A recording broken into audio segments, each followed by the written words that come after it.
छत्रपती शिवाजी महाराज लहानपणापासून अत्यंत हुशार होते. त्यांचा जन्म 19 फेब्रुवारी 1630 रोजी शिवनेरी किल्ल्यावर झाला.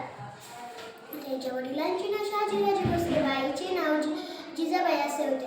छत्रपती शिवाजी महाराज लहानपणापासून अत्यंत हुशार होते. माता जिजाऊंनी उत्तम शिकवण व संस्कार दिले. तर वडील शहाजीराजांकडून शौर्याचा वारसा मिळाला. माता जिजाऊंनी लहान वयातच त्यांना रामायण महाभारतातील शूरवीरांची गोष्टी